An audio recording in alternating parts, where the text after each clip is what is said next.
Sunan Kalijaga.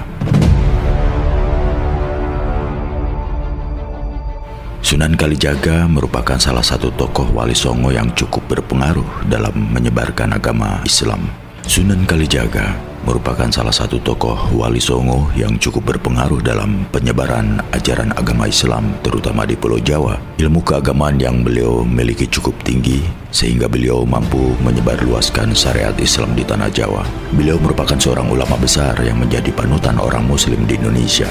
Itu sebabnya makam beliau yang letaknya di Demak tidak pernah sepi dari peziarah. Terdapat perbedaan yang cukup menonjol pada dirinya. Salah satunya yaitu perbedaan dalam berdakwah dan berpakaian. Beliau lebih banyak memakai pakaian dengan warna hitam, lengkap dengan belangkon.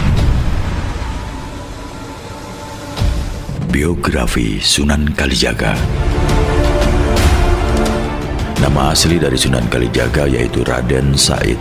Beliau lahir pada tahun 1450, seorang putra Adipati Tuban yang merupakan tumenggung Wiltaktika atau lebih terkenalnya dengan sebutan Raden Sahur.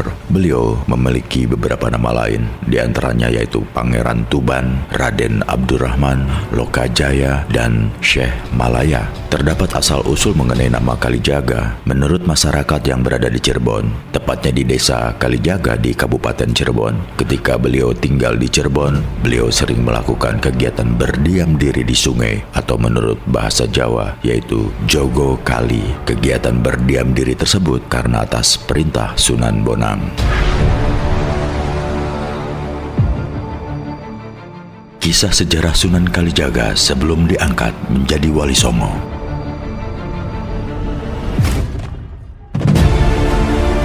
Sebelum beliau menjadi Wali Songo, Raden Said merupakan seorang perampok hasil bumi. Beliau merampok hasil bumi dari orang-orang kaya, serta mencuri di tempat-tempat yang menyimpan hasil bumi. Hasil bumi dari rampokan dan curian tersebut dibagikan kepada kaum duafa dan fakir miskin sekitar. Hal tersebut berlanjut cukup lama. Suatu hari ketika Raden Said sedang berada di hutan, maka beliau bertemu dengan seorang kakek tua yang berjalan dengan menggunakan tongkat. Kakek tua tersebut tidak lain yaitu Sunan Bonang. Karena tongkat yang dibawa Sunan Bonang tersebut terlihat menyerupai emas, maka Raden Said pun mempunyai niat untuk merampok tongkat tersebut dan hasil rampokannya akan diberikan kepada orang miskin. Namun Sunan Bonang tidak membenarkan hal tersebut. Beliau berkata kepada Raden Said bahwa Allah tidak akan menerima amal apapun yang buruk. Disitulah Sunan Bonang menasihati Raden Said agar tidak melanjutkan aksinya dalam mencuri dan merampok. Mulai saat itulah Raden Said menjadi murid yang baik dari Sunan Bonang. Sunan Bonang menyarankan Raden Said untuk melakukan semedi sembari dengan menjaga tongkat milik Sunan Bonang yang ditancapkan di dekat sungai. Raden Said pun tidak diizinkan pergi sebelum Sunan Bonang mendatanginya. Setelah 3 tahun berlalu, maka Sunan Bonang pun datang dan Raden Said masih berada di tepi sungai menjaga tongkat yang diamanatkan. Nah, dari awal cerita tersebut, maka Sunan Bonang memberi namanya dengan nama Kalijaga. Kemudian Raden Said diberi pelajaran oleh Sunan Bonang mengenai agama Islam. Dari situlah beliau mulai melakukan dakwah dan menyebarluaskan ajaran agama Islam. Beliau lebih memilih kesenian dan kebudayaan seperti gamelan, wayang, seni ukir, dan juga seni suara sebagai media dakwahnya. Cara tersebut merupakan metode yang cukup efektif untuk menyebarluaskan agama Islam. Pada masa itu, beliau memiliki ilmu yang cukup tinggi mengenai agama Islam. Dari adipati di wilayah Jawa memeluk agama Islam, seperti halnya Adipati Kartasura, Adipati Padanaran, Adipati Kebumen, Adipati Pajang, dan Adipati Banyumas.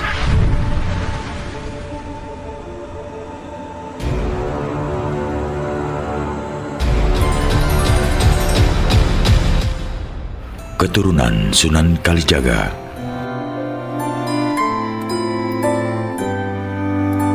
Sunan Kalijaga menikahi seorang wanita yang bernama Dewi Saroh binti Maulana Ishak. Dari pernikahannya, beliau dikaruniai 3 orang anak, yaitu Raden Umar Said, Dewi Rakayuh, dan yang terakhir adalah Dewi Sofia. Dari keturunan beliau, ada yang menjadi tokoh Wali Songo, yaitu Raden Umar Said atau lebih dikenal dengan sebutan Sunan Muria. Maulana Ishak yang merupakan bapa dari istri Raden Said tersebut memiliki putra yang juga menjadi tokoh Wali Songo. Beliau adalah Sunan Giri dan Dewi Saroh Saroh merupakan kakak beradik. Mereka merupakan keluarga yang cukup berpengaruh terhadap penyebaran agama Islam di Pulau Jawa. Hingga saat ini makam Sunan Kalijaga tidak pernah sepi dari para peziarah. Hal ini disebabkan karena beliau sangat berjasa dalam penyebaran agama Islam di tanah Jawa. Para peziarah datang ke makam beliau karena untuk berziarah, namun ada juga yang ingin mendapatkan petunjuk ilmu yang tinggi seperti ilmu yang pernah dipelajari oleh beliau.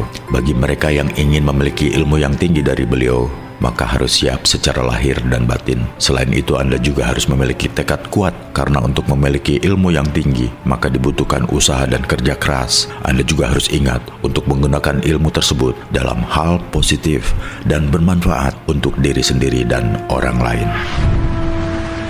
Ilmu yang dimiliki oleh Sunan Kalijaga. Beliau kaya akan ilmu yang diwariskan oleh Sunan Bonang. Ilmu tersebut sangat bermanfaat dan masih diterapkan oleh masyarakat hingga saat ini. Karena ilmu tersebut memiliki banyak manfaat, seperti melancarkan datangnya rezeki, minta perlindungan kepada Allah, hingga untuk memperoleh kewibawaan. Banyak orang yang belajar ilmu dari beliau dan ingin menguasainya. Beberapa ilmu yang beliau kuasai dan sangat bermanfaat untuk alam kehidupan manusia. Yang pertama, sapu angin. Ilmu sapu angin merupakan salah satu ilmu yang berguna untuk mentransfer kekuatan dalam segala keperluan. Ilmu ini sangat cocok diamalkan bagi mereka yang ingin terhindar dari mara bahaya. Seseorang yang mampu menguasai ilmu ini, maka ia dapat mempercepat dan memperlincah dengan gerakan tubuhnya ketika terjadi bahaya. Yang kedua, asma kidung. Ilmu asma kidung berguna untuk menangkal serangan ilmu gaib seperti guna-guna, santet, teluh, dan pelet. Selain sebagai penangkal, ilmu ini juga berguna sebagai pagar untuk menghalangi dari serangan gaib. Sunan Kalijaga menciptakan sebuah lagu berjudul Kidung Rumokso Ing Wengi. Kidung tersebut memiliki arti yang mengandung doa keselamatan dan mampu menolak kekuatan jahat dari setan.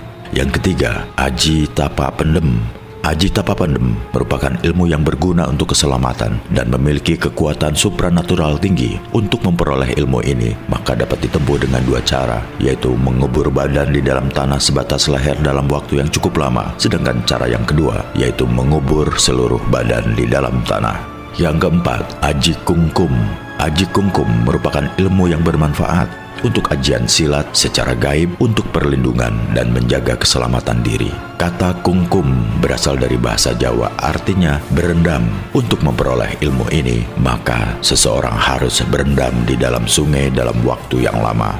Selain itu, Sunan Kalijaga masih memiliki ilmu lain dan diterapkan oleh manusia, di antaranya yaitu ilmu sapu jagat, ilmu asmak sungai receh, dan ilmu singkir sengkolo.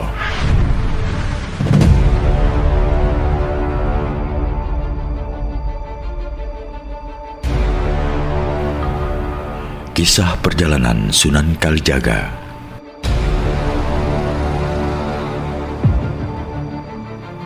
Ketika Raden Said merasa prihatin melihat kondisi masyarakat Tuban akibat terjadinya upeti dan mengalami musim kemarau panjang, maka beliau berinisiatif membongkar gudang kadipaten dengan membagikan makanan kepada masyarakat yang membutuhkan.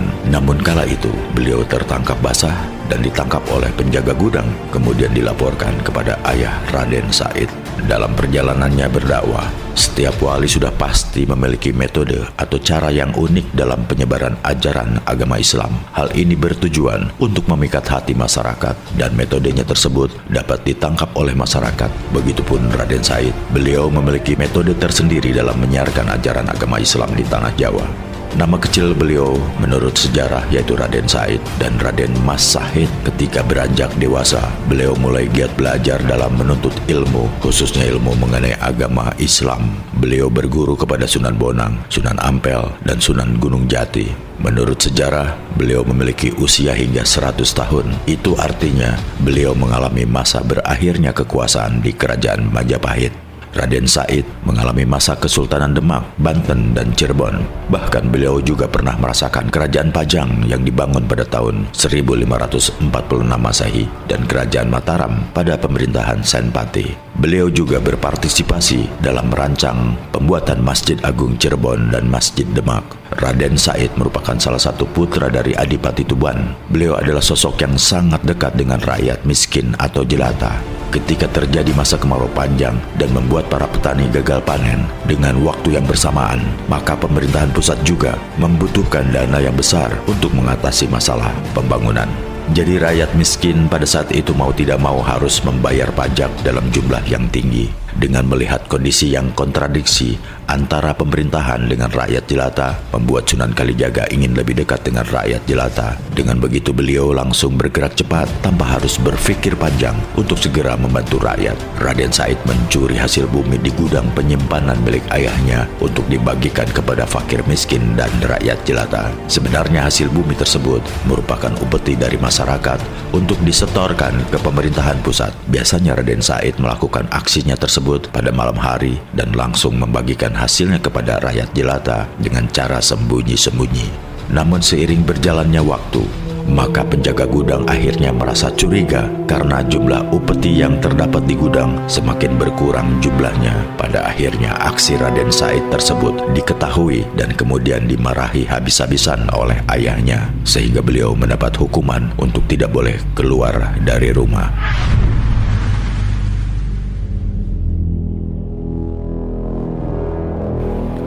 Saat berguru kepada Sunan Bonang.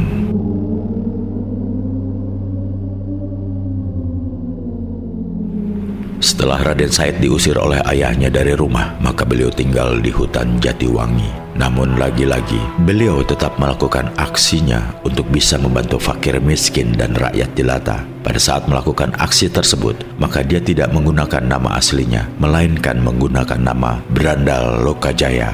Pertemuannya dengan seorang kakek tua yang mengenakan baju putih dan menggunakan tongkat emas berkilauan. Dengan seketika Raden Said merebut tongkat milik kakek tersebut dan membuat kakek tersebut jatuh tersungkur. Kakek tersebut bangun sambil mengeluarkan air mata. Ketika kakek tersebut memegang tongkatnya, maka Raden Said mengamatinya. Ternyata tongkat kakek tersebut tidak terbuat dari emas. Karena beliau melihat kakek tua itu menangis, maka lantas tongkat tersebut dikembalikan. Kakek menangis tersebut bukan karena beliau terjatuh atau karena tongkatnya diambil. Namun beliau menangis karena pada saat terjatuh tidak sengaja ada rumput yang tercabut. Kemudian kakek tersebut menjelaskan kepada Sunan Kalijaga bahwa tindakan yang beliau lakukan tersebut sudah sangat salah. Ibaratnya mencuci baju yang kotor menggunakan air kencing, maka akan mengotori baju tersebut dan pakaian justru akan menjadi bau. Mendengar penjelasan kakek tersebut, maka Raden Said diam termenung. Raden Said pun dibuat takjub dengan keajaiban yang ditunjukkan mengubah pohon aren menjadi emas. Karena penasaran beliau memanjatnya. Namun ketika hendak mengambil buahnya, tiba-tiba pohon tersebut rontok dan mengenai kepalanya. Akhirnya beliau terjatuh dan pingsan. Setelah Raden Said tersadar bahwa kakek tersebut bukanlah orang biasa, sehingga timbul rasa ingin belajar kepadanya. Akhirnya dikejarlah orang yang berbaju putih tersebut. Setelah berhasil dikejarnya, beliau menyampaikan keinginannya untuk berguru kepadanya. Kemudian Raden Said diberi sebuah syarat, yaitu Raden Said diperintahkan untuk menjaga tongkat dan tidak boleh beranjak sebelum kakek tersebut kembali menemuinya. Kegiatan tersebut dilakukan oleh Raden Said hingga 3 tahun lamanya. Saat rindu terhadap ibunya.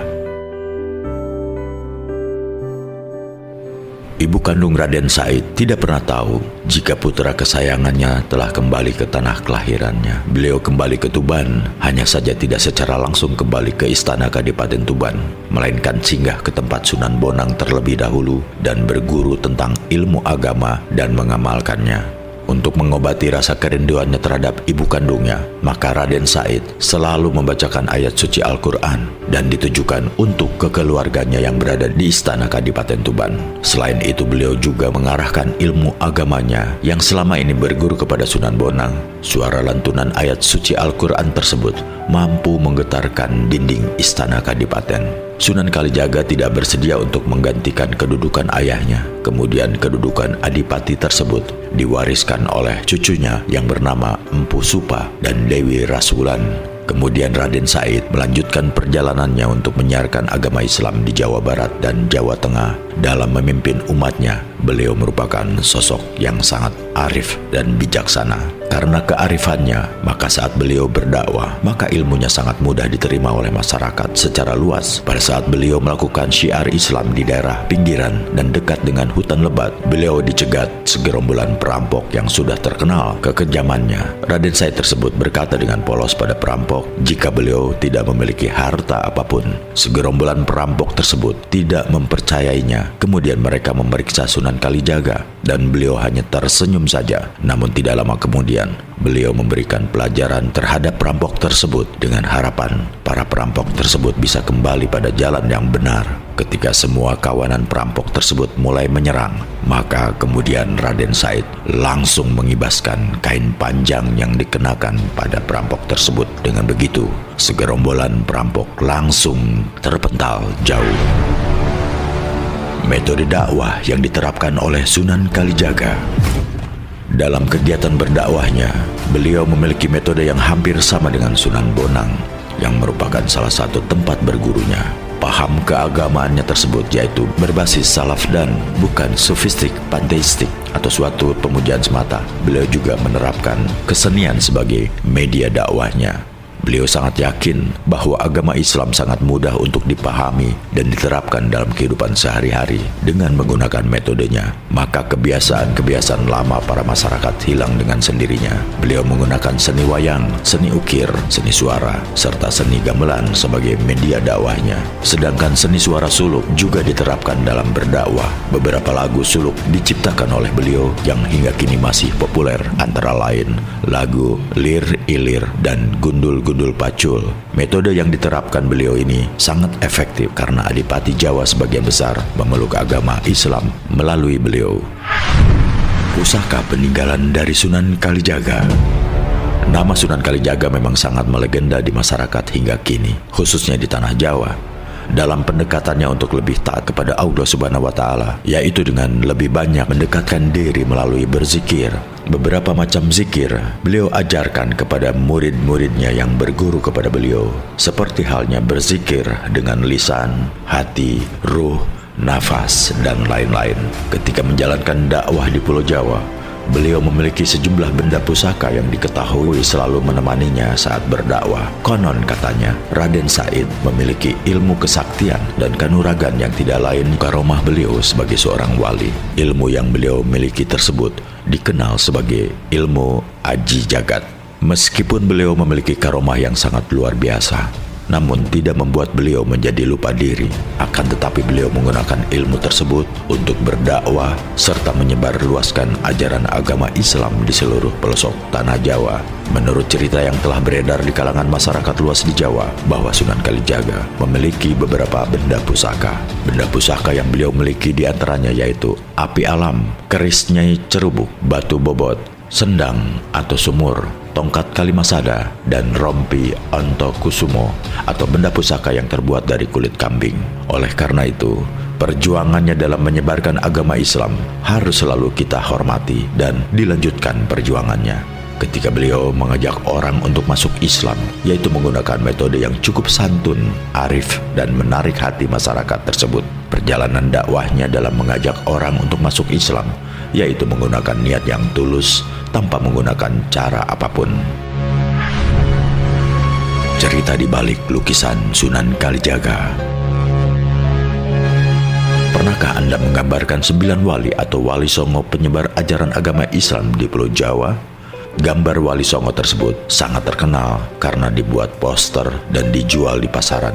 Gambar Sunan Kalijaga berbeda dengan gambar 8 wali lainnya. Beliau digambarkan berkumis tanpa adanya jenggot. Beliau mengenakan kostum surjan dan memakai belangkon di kepalanya. Sedangkan 8 wali lainnya mengenakan kostum jubah dan mengenakan surjan di kepalanya. Ternyata ada 2 versi gambar beliau yang diketahui oleh masyarakat luas. Ada gambar beliau yang lebih awal, sekitar tahun 1970-an. Cerita lahirnya gambar beliau yaitu bermula pada saat Suhadi yang berusia 102 tahun yang tinggal kurang lebih 40 km jika ditempuh dari pusat kota Demak. Beliau bermimpi oleh seseorang yang diyakini bahwa beliau adalah Sunan Kalijaga. Berawal dari mimpi tersebut, maka dituangkan menjadi sebuah lukisan.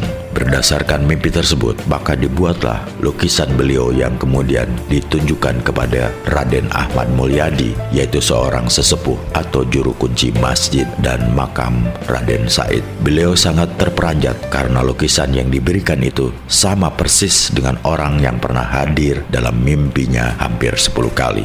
Maka dilakukanlah kompromi. Apa yang terlihat di dalam mimpinya tersebut yaitu Sunan Kalijaga, salah satu dari 9 wali. 5 konsep kehidupan yang diajarkan Sunan Kalijaga. Yang pertama, Marsudi Ajining Sarira. Konsep pertama yang diajarkan beliau adalah Marsudi Ajining Sarira. Dalam ajaran tersebut, maka kita diajak untuk menghargai pada diri sendiri. Setelah menghargai diri kita, maka baru kita menghargai orang lain. Yang kedua, manembah. Manembah artinya yaitu menyembah. Dalam konsep kehidupan ini, beliau mengajak kepada kita untuk menyembah Allah Subhanahu wa Ta'ala, yaitu sebagai Tuhan pencipta alam semesta. Menyembah juga memiliki arti mematuhi atas segala perintah dan menjauhi larangannya. Hal tersebut sudah tercantum dalam hadis maupun kitab suci Al-Quran. Yang ketiga, mengabdi. Mengabdi atau bakti, yaitu di mana beliau mengajak para pengikutnya untuk berbakti kepada orang tua yang sudah melahirkan serta membesarkan kita, berbakti terhadap agama, bangsa, dan negara. Yang keempat, maguru. Menurut literal bahasa, artinya yaitu berguru. Dengan ilmu yang diajarkan oleh beliau, bermaksud mengajak umat Islam untuk mencari ilmu yang bermanfaat di dunia dan akhirat. Yang kelima, mertapa. Konsep ajaran Islam yang terakhir diajarkan oleh beliau yaitu mertapa. Menurut bahasa, bahwa kata mertapa memiliki arti bertapa. Beliau mengajarkan kepada kita untuk memiliki sikap prihatin, menjalani hidup yang sederhana dan tidak berlebihan. Sebagai orang Jawa yang beragama Islam, maka kita harus berpegang teguh pada 5 konsep tersebut. Kita semua diajarkan untuk banyak menyembah Allah, mendekatkan diri kepada Allah melalui ibadah wajib, wirid, zikir, dan ibadah sunnah lainnya. Kita juga diajarkan untuk lebih banyak melakukan tirakat dalam menjalani kehidupan dengan lebih prihatin terhadap keadaan. Selain itu, kita juga dianjurkan untuk hidup tidak berlebihan meskipun kita berkecukupan secara materi. 5 konsep itu merupakan anjuran Sunan Kalijaga yang sangat berharga untuk kita semua. Ajaran tersebut harus kita contoh, diterapkan, dan diteladani oleh semua generasi penerus bangsa Indonesia. Generasi bangsa yang bisa menghargai diri sendiri dan orang lain, taat beribadah kepada Allah, taat kepada orang tua, agama, bangsa, dan juga negara. Sebagai generasi bangsa yang bertanggung jawab, maka sepatutnya untuk menerapkan konsep ajaran Sunan Kalijaga dan terus mencari ilmu yang bermanfaat. Jasa-jasa Sunan Kalijaga yang cukup terkenal. Sunan Kalijaga sebagai salah seorang wali songo, beliau telah memberikan jasa-jasa yang sangat berharga dalam perkembangan agama Islam di Pulau Jawa. Jasa beliau dibagi menjadi 2, antara lain sebagai seorang dai dan di bidang seni serta budaya. Di dalam masyarakat, beliau terkenal sebagai seorang yang mudah bergaul dengan semua lapisan masyarakat. Jika wali yang lainnya hanya menjalankan dakwah di daerahnya saja atau dengan cara mendirikan sebuah pesantren atau padepokan, namun Sunan Kalijaga terkenal sebagai mubalik keliling yang cukup kondang. Dengan beliau memanfaatkan kesenian yang ada, maka memudahkan beliau dalam bergaul dengan masyarakat untuk diajak mengenal ajaran agama Islam. Beliau juga ahli dalam menabuh gamelan, menciptakan tembang, pandai mendalang yang kesemuanya digunakan untuk kepentingan dakwah serta menyiarkan ajaran agama Islam. Terhadap adat istiadat yang ada di masyarakat, beliau tidak langsung menentang secara frontal dan tajam, karena hal tersebut bisa menyebabkan mereka akan lari dan enggan untuk belajar serta mengenal agama Islam dengan baik. Dengan pendekatan yang bijak dan lugas, maka banyak orang Jawa yang bersedia untuk memeluk agama Islam. Dari beberapa penjelasan mengenai Sunan Kalijaga, sejarah kisah beliau dari anak-anak hingga dewasa, dan perjalanan dakwahnya dalam menyebarkan ajaran agama Islam. Dari informasi ini tentang perjalanan dakwahnya Sunan Kalijaga dalam menyebarkan ajaran agama Islam, semoga dapat menambah wawasan kita semua.